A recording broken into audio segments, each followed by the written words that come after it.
सज्जनों, बात किस मौके की है कि जिस समय वो कृष्ण भगवान और अर्जुन जब महाभारत का युद्ध खत्म हुआ तो अर्जुन को घमंड हो जाता है कि भाई मेरे से बड़ा धनुर्धर और मेरे से बड़ा भगत कोई नहीं है।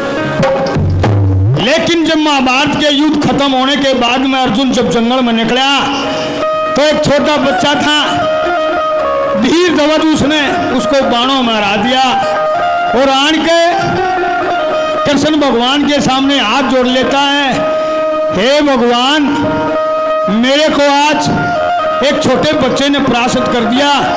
मैं ये मानता था कि मेरे से बड़ा कोई भी धनुर्धर नहीं है।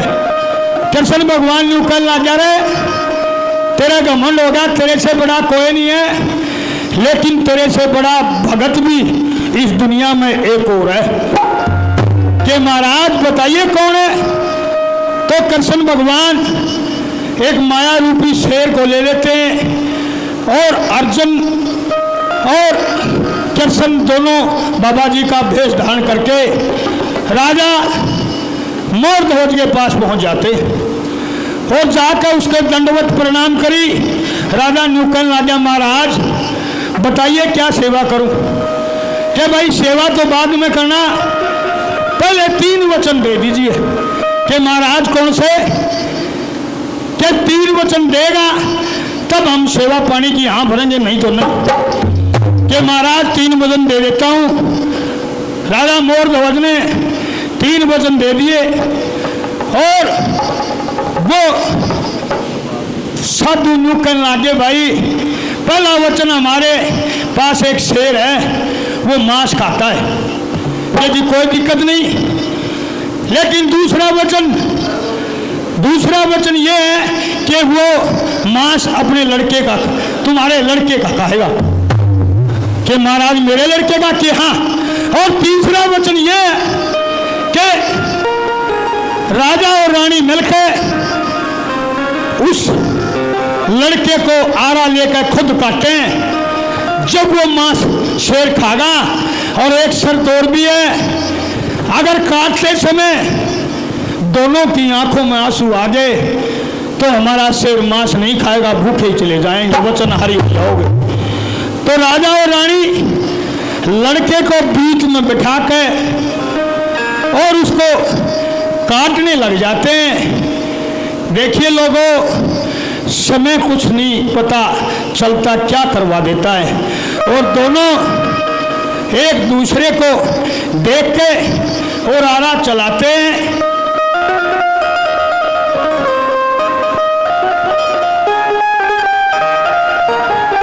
बीच में लड़का बैठा है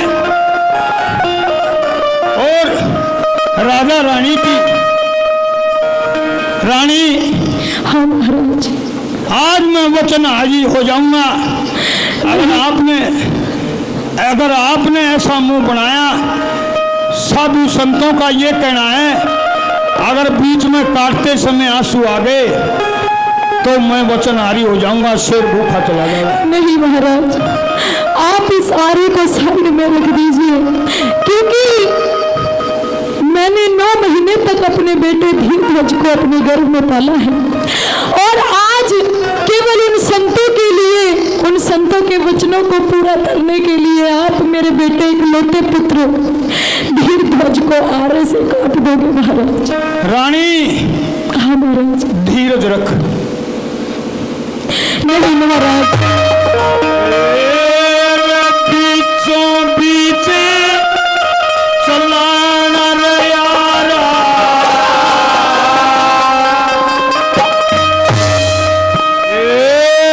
बीचों बीच चलाना यारा, और रानी सही पकड़ के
करे।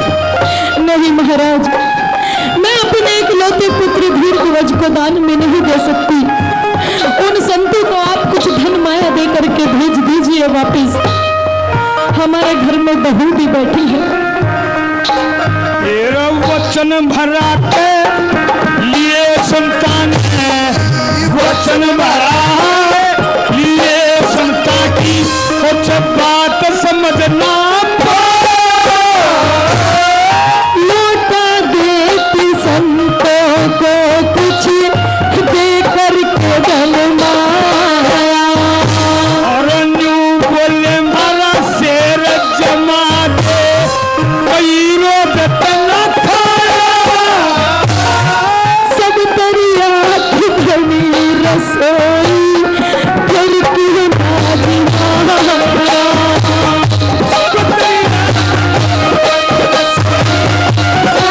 शेर जमाया और धीर धवत का मास मंगाया, धीर धवत का मास मंगाया। और बीचों कैसे खुशियाँ रहती है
अनुभूति को समझ, मेरी परेशानी को समझ। कैसे महाराज? मैं तेरे आगे हाथ जोड़ता हूँ। मैं आपके पैर पड़ती हूँ महाराज। मेरे इकलौते पुत्र धीरध्वज की जान बख्श दीजिए। आपके हाथ में है जो कुछ है, मैं अपने इकलौते पुत्र को दान में नहीं दे सकती। मेरी बात सुन ले।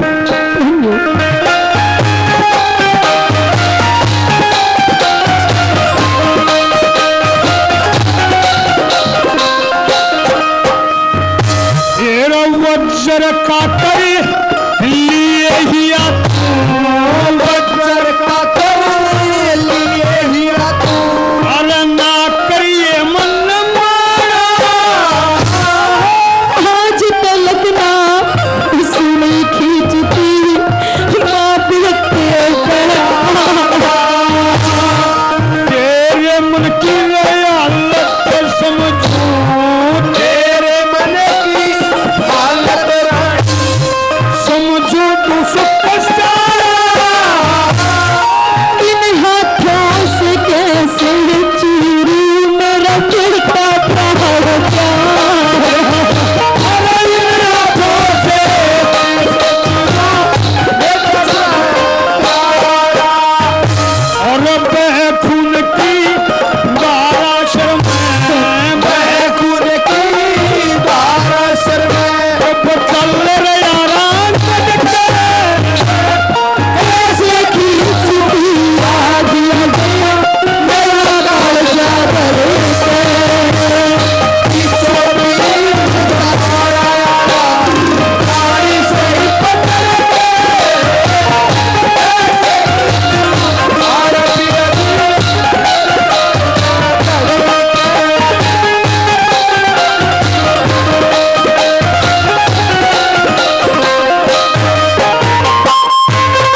मैं पूरा कर्तव्य अपना सच्चे धर्म के साथ करूंगी, परंतु मेरे इकलौते पुत्र को मुझसे मत छीनिए महाराज।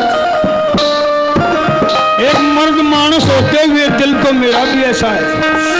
इकलौते पुत्र धीरध्वज के अलावा आखिर मेरे पास और संतान है ही क्या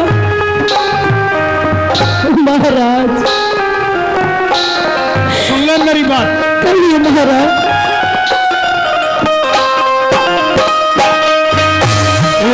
वचन हारे और तराई, वचन हार और तराई, और होवे धर्म की